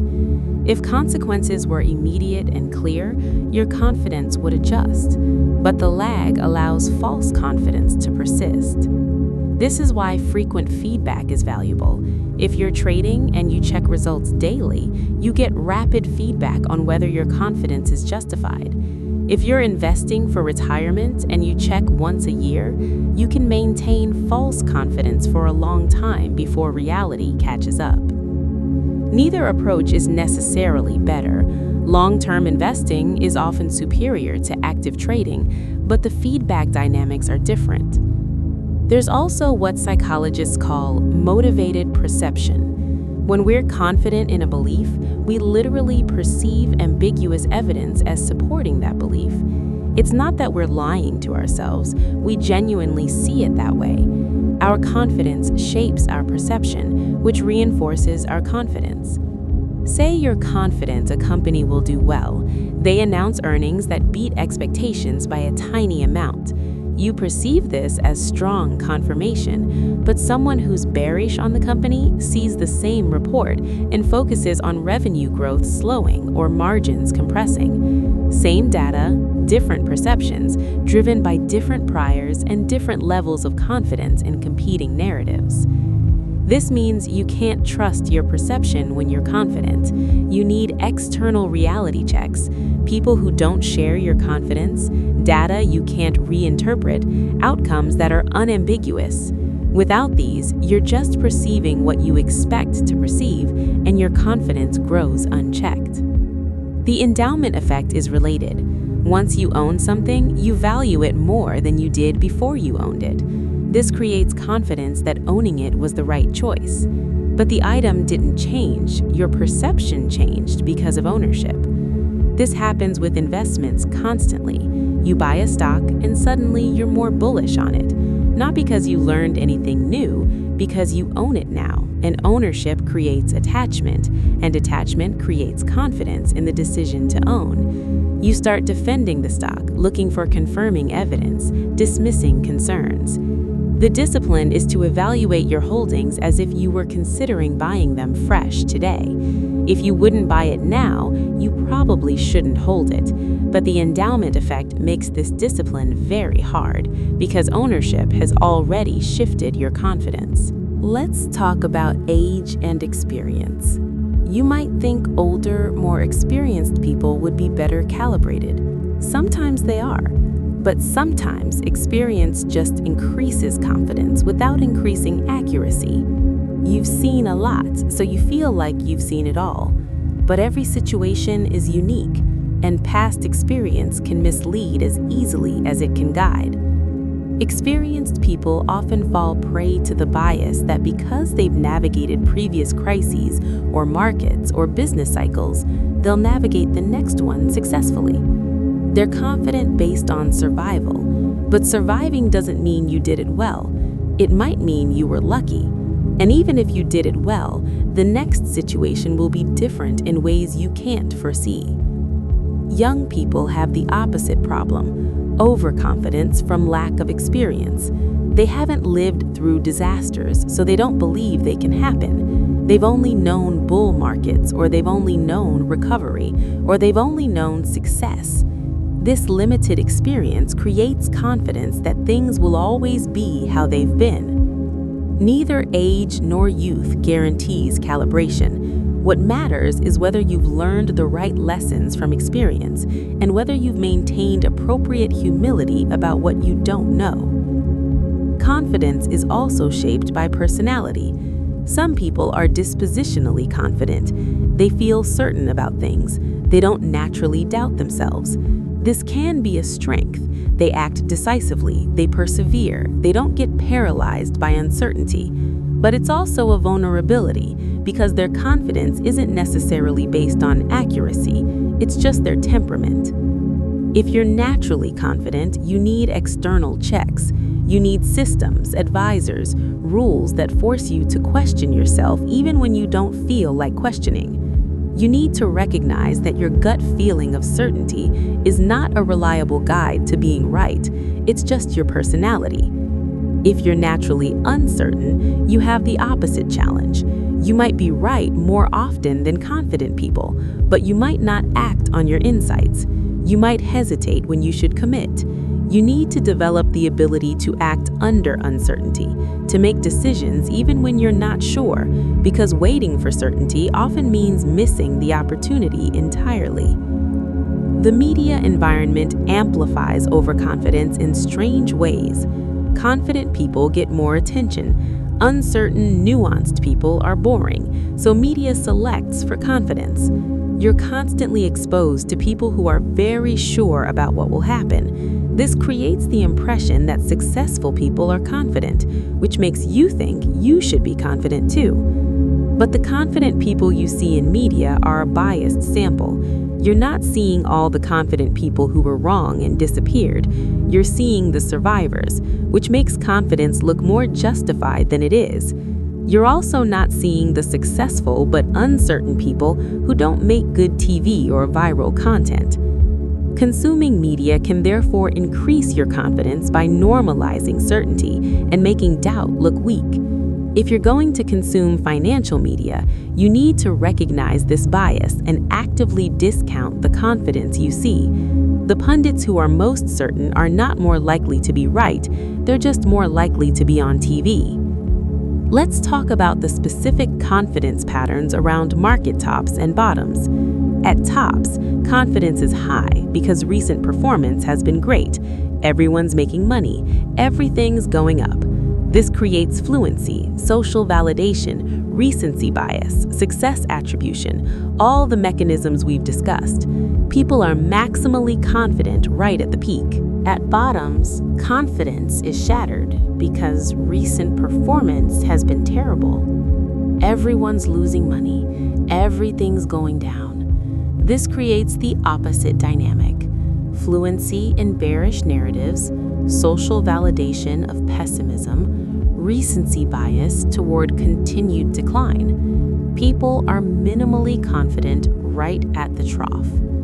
But historically, the best returns come from buying near bottoms and selling near tops, which means the best decisions require acting against your confidence. When you're most confident at tops, you should be cautious. When you're least confident at bottoms, you should be aggressive. This is psychologically brutal, which is why most people get it wrong. The few who get it right are usually following rules-based systems that override emotion, or they have developed the psychological sophistication to recognize that their confidence is a contrarian indicator. They've learned that when they feel certain, they should question, and when they feel terrified, they should consider whether that's opportunity in disguise. There's also something interesting about forecasting ranges. When people give a confidence interval, I'm 90% sure the stock will be between $50 and $150, they consistently make the range too narrow. They're overconfident in their forecasts, which shows up as underestimating the range of possible outcomes. This matters because it means even when people try to account for uncertainty, they don't account for enough of it.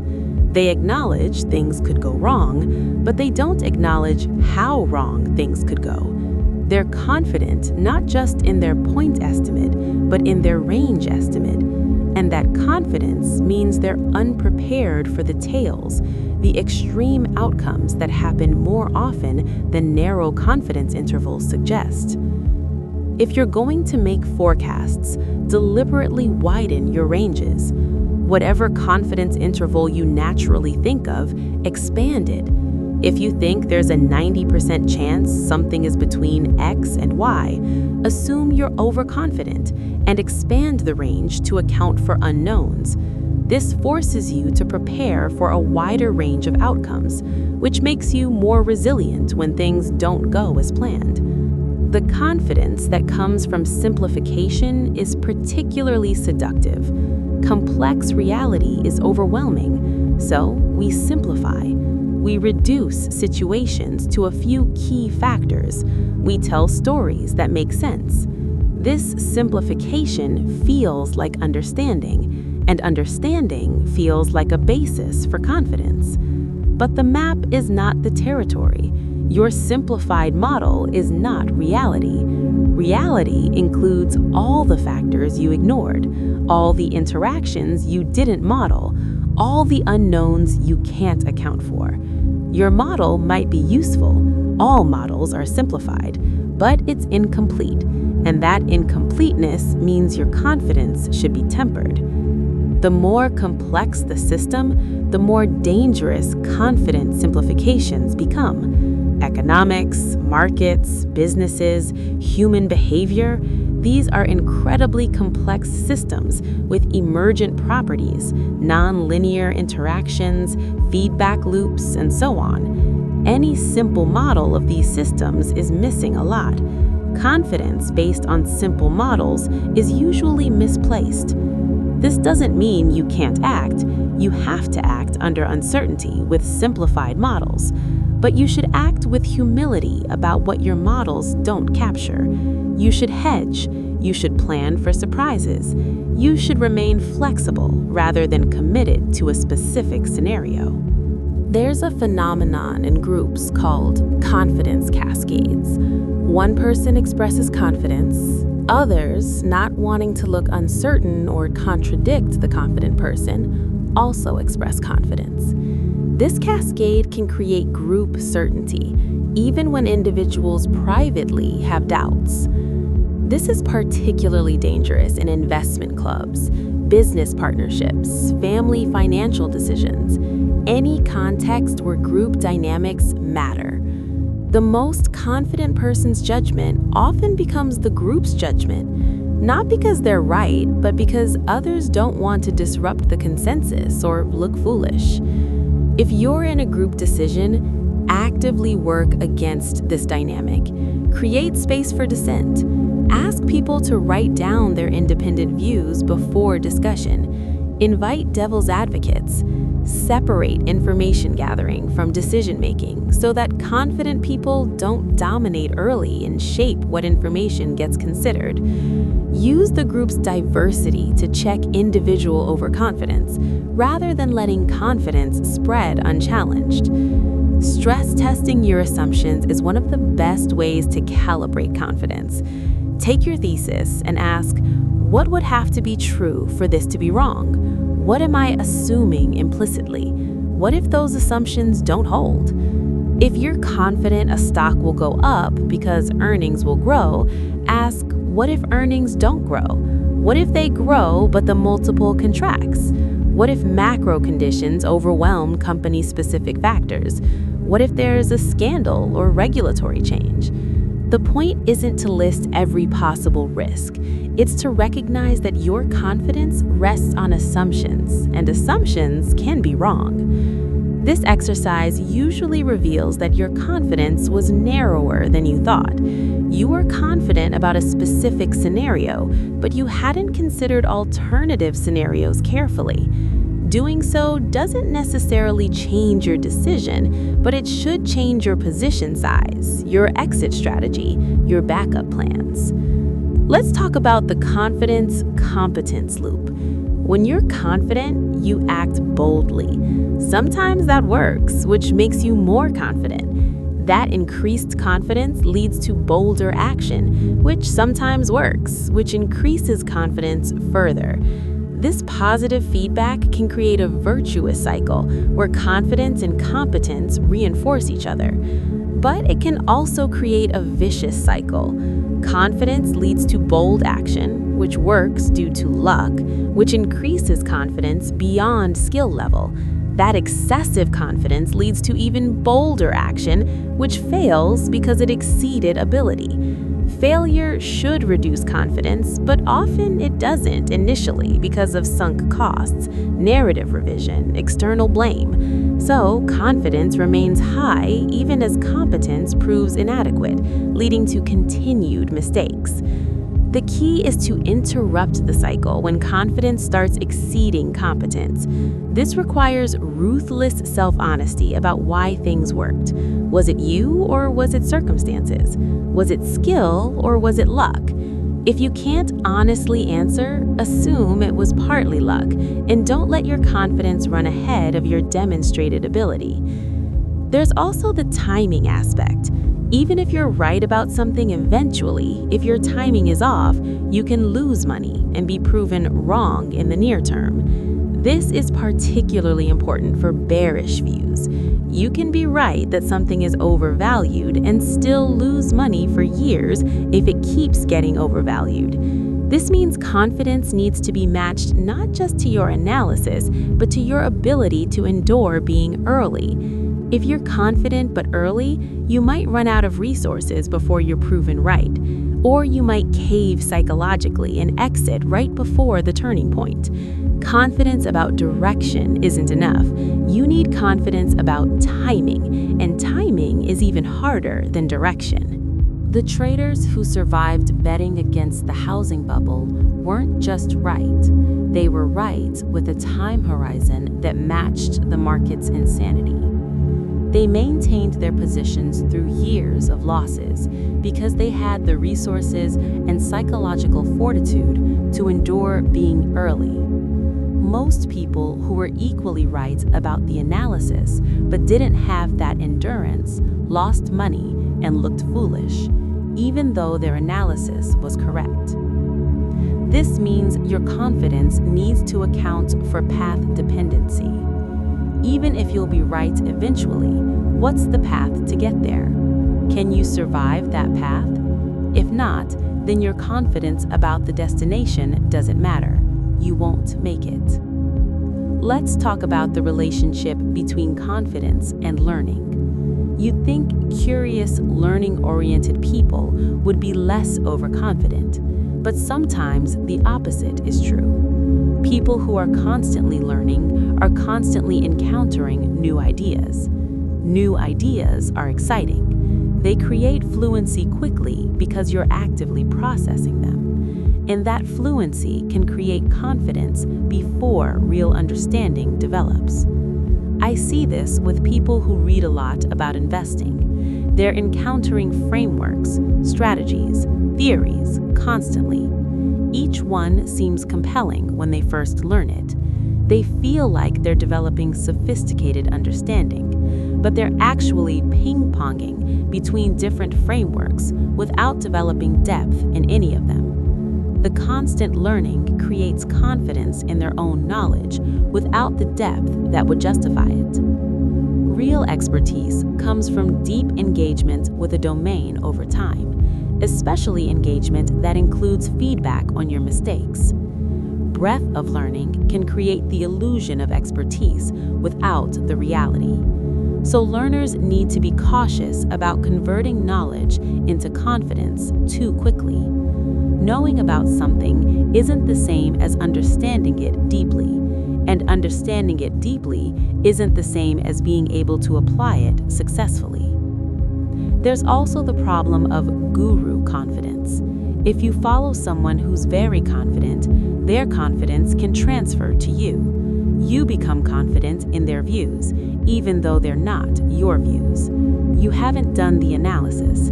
You've absorbed someone else's analysis and their confidence in it. This is particularly common with charismatic investors, economists, or business leaders. They're so sure, so articulate, so successful that you adopt their confidence. But their confidence might be misplaced. And even if they're right, the reasons they're confident might not apply to you. They might have information you don't have, risk tolerance you don't have, timelines you don't have. Borrowed confidence is dangerous because it feels like your own. You think you've reached a conclusion when you've actually adopted someone else's. The test is, can you articulate the full case, including weaknesses and counter-arguments? Can you defend the position against smart critics? If not, then you don't really hold the view. You're just confident because someone else is confident, and that's not a good foundation for decisions. Regret aversion can increase confidence in strange ways. If you regret past inaction, you might become overconfident in acting now. You don't want to miss another opportunity, so you convince yourself this is the one. Your confidence is driven by emotional compensation for past regret, not by the quality of the current opportunity. Similarly, if you regret past action, you might become overconfident in inaction. You don't want to make another mistake, so you convince yourself that waiting is safe. But waiting has costs too. Opportunity costs, inflation, missed compound growth. Your confidence in inaction is driven by past regret, not by current analysis. Regret is a poor guide to decisions. It's backward-looking and emotional. Confidence should be forward-looking and evidence-based. If you notice your confidence is tied to not wanting to feel regret again, that's a red flag that your judgment is compromised. The best antidote to regret-driven confidence is to accept that regret is inevitable. You'll regret some actions and some inactions no matter what you do. Life is full of trade-offs with uncertain outcomes. The goal isn't to avoid regret, it's to make decisions that are good based on current information, knowing that you might regret them later regardless. Let's talk about identity and confidence. If you see yourself as a good investor, as someone who makes smart financial decisions, as a savvy business person, you have identity-based confidence. You're confident partly because being confident is part of your self-image. This creates a trap. To maintain your self-image, you need to maintain your confidence. Admitting uncertainty threatens your identity, so you stay confident even when you shouldn't be, because being uncertain doesn't fit who you think you are. This is why it's valuable to build an identity around process rather than outcomes, around learning rather than knowing, around adaptability rather than being right. If your identity is, I'm someone who thinks carefully and adjusts to new information, you can be uncertain without threatening your self-worth. If your identity is, I'm someone who makes smart calls, then uncertainty is a threat, which pushes you toward overconfidence to protect your identity. The people who navigate uncertainty best often have a light touch with their identity. They don't need to be right to feel good about themselves. They're comfortable saying, I don't know, or I was wrong, because their self-worth isn't tied to always being correct. This psychological flexibility is rare and valuable. There's also the confidence that comes from being in the zone. Sometimes you have a streak where everything clicks. You're making good decisions, things are working out, you feel sharp. This state is real and valuable, but it doesn't last forever, and mistaking a temporary peak state for your permanent capability creates overconfidence. Athletes know this well. They have periods where they're playing their best, where everything feels easy, but they know this is a peak, not a plateau. They know they'll come back to their average level. Smart investors need the same awareness. When you're doing well, enjoy it, but don't assume it's your new normal. Don't extrapolate your peak performance into permanent confidence about your abilities. The risk is that peak performance creates confidence that leads you to take bigger risks right as you're about to regress to your mean. The confidence peaks with your performance, but your performance is about to decline, so you're maximally confident and maximally exposed right before the inevitable return to normal. Tracking this requires self-awareness about your cycles. Are you in a peak state? Have you been fortunate lately? Are conditions particularly favorable to your style? If so, enjoy it, but be cautious about letting it inflate your confidence in what's normal or sustainable for you. Finally, let's talk about the confidence required to act versus the confidence required to commit. These are different. You can act with uncertainty. You can make a trade, start a business, make an investment, even if you're not sure it'll work. But fully committing, going all in, betting everything, burning bridges, requires much more confidence. The problem is that situations rarely justify the level of confidence required for full commitment. Full commitment makes sense when you have asymmetric upside and limited downside, or when you must commit to make something work, but it's rarely justified by confidence alone. Yet people often confuse these. They feel confident enough to act, so they go all in. They feel certain enough to make a bet, so they bet everything. But the confidence required for trying something shouldn't translate into the confidence required for betting your entire future on it. This is where position sizing, diversification, and hedging come in. These strategies let you act on your insights without requiring extreme confidence. You can buy a stock you believe in without making it 50% of your portfolio. You can start a business without quitting your job immediately. You can make a bet without risking ruin. These risk management practices are not about lacking conviction. They're about being appropriately calibrated. They let you benefit from being right while surviving being wrong. And surviving being wrong is essential because you will be wrong, no matter how confident you feel. So here's what we've covered in this long exploration. Confidence is generated by psychological mechanisms that often operate independently of actual accuracy. Fluency, social validation, narrative coherence, recent success, simplification, emotional investment, identity protection, and many other factors create feelings of certainty that don't necessarily correspond to high probability of being right. This is not a design flaw, it's a feature of how brains work. Confidence enables action, which was often essential for our ancestors. But in modern financial decisions, this ancient system can hurt us badly. We feel most certain right before mistakes because the mechanisms that generate confidence have been fully activated. We're familiar with the idea. We have a good story. Our friends agree. We've been successful recently. We've done the work. We've committed publicly. All of these create confidence. None of them guarantee we're right. The path forward is not to eliminate confidence. You need some confidence to act. But you need calibrated confidence, confidence that matches your actual likelihood of success. And achieving that requires understanding all the ways your brain tricks you into false certainty. It requires metacognition, the ability to think about your thinking and question your certainty. It requires seeking contrary evidence and perspectives actively, not just confirming your existing views. It requires distinguishing between fluency and accuracy, between narrative coherence and truth. It requires separating your identity from being right so you can admit uncertainty without threatening your self-worth. It requires building external systems, rules, records, advisors, processes that check your confidence when it's running too high.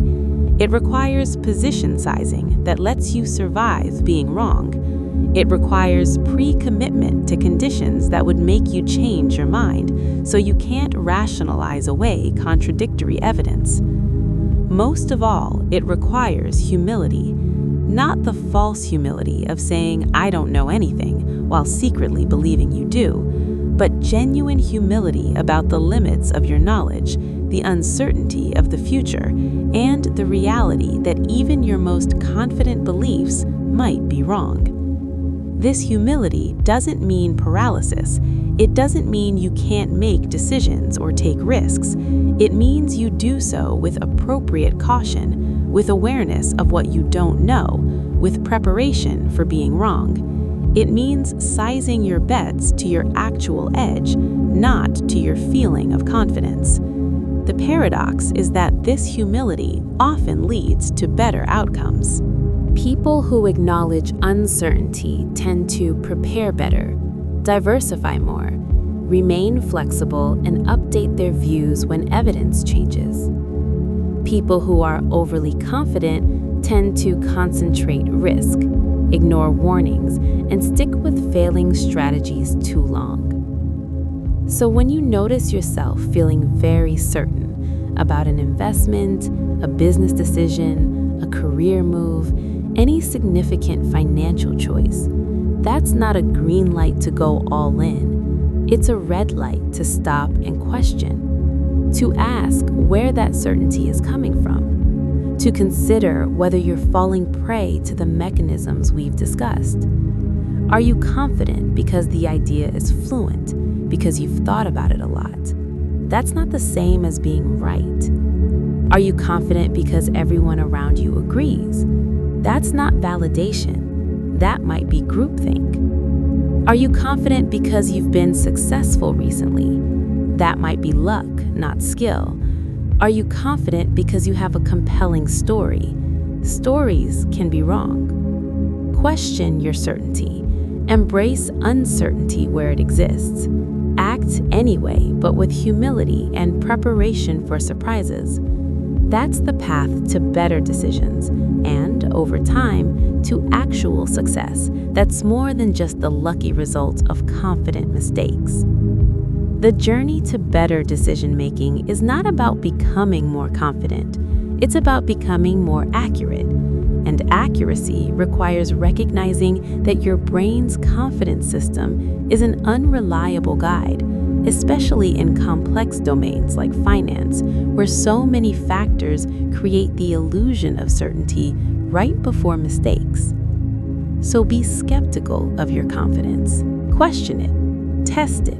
Prepare for it to be wrong. And when you do feel certain, remember that thousands of people felt equally certain right before they were proven spectacularly wrong. Your certainty doesn't make you special or immune. It makes you human, subject to all the same psychological mechanisms that have led so many others astray. This is not pessimism, it's realism. And it's the foundation for making better choices, taking smarter risks, and building sustainable success, rather than the temporary success that comes from lucky, confident bets that eventually run out. The goal is not to never be confident. It's to be confident in proportion to what you actually know, to act with awareness of what you don't know, and to always, always remember that your strongest certainty might be the moment before your biggest lesson. Rest well, think clearly, and may your confidence be forever calibrated to reality rather than to the psychological mechanisms that so often mislead us. Thank you for spending this time exploring these ideas. May they serve you well in all your decisions ahead.